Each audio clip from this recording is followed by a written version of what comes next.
ნუგზარ ჯალიაშვილი, აპლოდისმენტები. გამარჯობა ბატონო. ოდიში სისხლიან სიყვარულს გადავდებთ და რაღაც ჩემ გამოსვლას დაემთხვა. რა ვიცი ეს. აბა გისმენთ. თქვენ ხართ 60 წლის 60 წელი აქ. დიახ. არ გეტყობა და იღავთ. არ გეტყობათ თუმცა მართ. არ გეტყობათ. მოგესალმებით. საყვარელი კერძი გიწერიათ ასეთ ზოგადი განმარტება გემრიელი. რაც გემრიელია? ალბათ უნდა დაგეთანხმოთ. ანუ ნიანგი რო იყოს ბაჟაში თავარია გემრიელი. კი ბატონო, პრობლემა არ არის. კი ბატონო.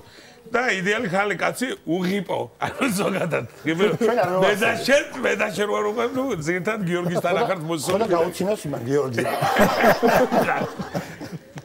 აი ეს ხუმრობთ რა თქმა უნდა. ისე კი ვიკითხე ჟურის წევრები ვინიქნები არ მითხრეს თორე ალბათ ასე ცოტა შევცვლით მიმართულებას. მიდრეკრატო ჩვენ სიცილ არ სიცილზე ეს თქვენი გემოვნება ამ შემთხვევაში არ იმოქმედებს არანაირ. ან პრინციპი სადმაკ. ხო, სადამაკ ჩემნაირ ტამტა. კაცი თუ არა? ხო. აბა რა, ღიპი ვიცი ეგეთიც. 3XL-ს ვიცოდი ჩამოვედი ეს. არა, ეს. მე მგონი შეგვიძლია დავიწყოთ. შეგვიძლია დავიწყოთ. თუ არაფერს არ დავამატებთ, ბატონო ბატონო გამარტებას დაწყება შეიძლება? კი ბატონო, უბრალოდ მე წესებს შეგახსენებთ თუ გნებავთ. თუ არ გნებავთ, არა. წესები ცნობილია. ვიცი წესებს, აა, კარგი თუ.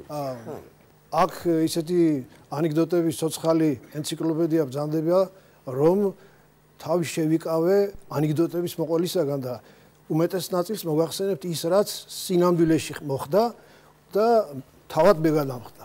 ძალიან კარგი. ძალიან. ამით მე მგონი უფრო მეტი. რა თქმა უნდა, შეგვიძლია დავიწყოთ. კი ბატონო. წარმატებებს გისურვებთ ბატონო უგზარ. 1, 2 და 3.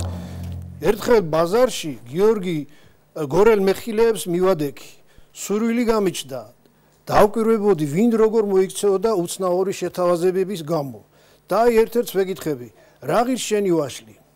3 ლარიო. მე კი ვეუბნები, მომეცი 2 ლარად და კვირდები არავის ვეტყვი. ბოლოდელი შეთავაზების გამო ზოგმა მხოლოდ თავის გაქნება მოახერხა, ზოგმა ღიმილიანი უარით გამისტუმრა. ბოლოს ერთ ბრგე გორელს მივადექი და იგივეს ვიმეორებ. 2 ლარად მომეცი და ძალიან კვირდები არავის ვეტყვი. მან წარბაწევით სერად გამომხედა, დოინჯზე დამიდგა და მომახალა. რას გეტყვიცი?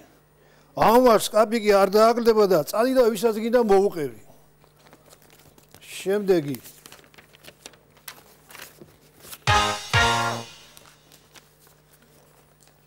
რატომ ვიყურებ ეგეთი თვალებით? რატომ ვიყურებ? ღიმილი იყო? არა, ვერ ვიტყვი რომ ეხა ჩაბჟირდი და ჩქარა წყალი მოვიტანეთ, არა, მაგრამ გავამეოროთ. შემოყო თავი აქ ჩემაგია. გავამეოროთ. ატარა ღიმილი. არ მინდეთ გამეორება და ის ვერ გამეორება ცოტნის დედა.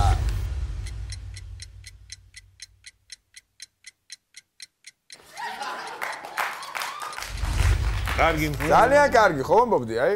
დავწმუნდით რომ გაეღიმა ნიკოლოს. თქვენია 50 ლარი ბატონო უგზარ, გილოცავთ. აპლოდისმენტები. დასაწყისია. მე შეგახსენებთ რომ სულ არის 1 წუთი, თქვენ უნდა მოასწროთ 1 წუთში ჩაეტიოთ. დავშვებით, ვაგრძელებთ ამას. კი ბატონო. ვაგრძელებთ. წარმატებები. მოემზადეთ. დავიწყეთ. ახალი გაღვივებული ეროვნული მოძრაობის დროს რუსეთისა და რუსულის ლანძღვას მაგარი პოლიტიკური გასავალი ჰქონდა. არავინ უშვებდა შესაძლებლობას.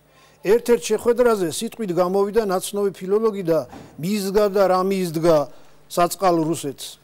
მაგრამ პროფესიონალიზმი ისეთი რამეა, რომ ეს ფილოლოგი მასწავლებელი რუსული ენის ლანძღვაზე მიაყენა. და გვეუბნება, რუსეთის უარგისობა მისი ენის სიმახინჯეშიც კი ჩანსო. მაგალითად, სიტყვა ვილკა მდედრობითი სქესისაა, მაგრამ შეიძლება იყოს მდედრობითი სქესის, მაშინ როდესაც ვილკას შერჭობის ფუნქცია აქვს, შერჭობის. შემდეგი. ბაზარში ტროტუარზე მჯდომი, კარგად ჩასუქებული მეგრელი ქალბატონის სიახლოვეს ვიდექი. გარშემო გასაყიდი რაღაცები შემოელაგებინა. ამ დროს მას მიუახლოვდა აშკარად განათლებული ინტელექტუალური იერსახის, ასევე აშკარად გამხდარი ვამბობდი, 1 წუთი ძალიან სწრაფად გადის. თითქოს არაფერი 60 წამში გადის ფაქტიურად. 60 წამში გადის ფაქტიურად კი. მე ვცადე, შემეხსენებინა რომ 1 წუთი გვაქვს. სამწუხაროდ აი ესეთი რთული არ წუთში გაღიმება. ბატონებო, რას ურჩევდით ბატონო გზარს? რა ვიცი, ჩემი აზრით ალბათ ხო, უფრო მე მესმის რომ ქართველები დინჯი ხალხი ცოტა საჭირო, მაგრამ ამ შემთხვევაში ცოტა მეტი სისწრაფე გვჭირდება და სისხარტე ალბათ ამ შემთხვევაში ეთყობოდა და არ უნდა ინერვიულოს.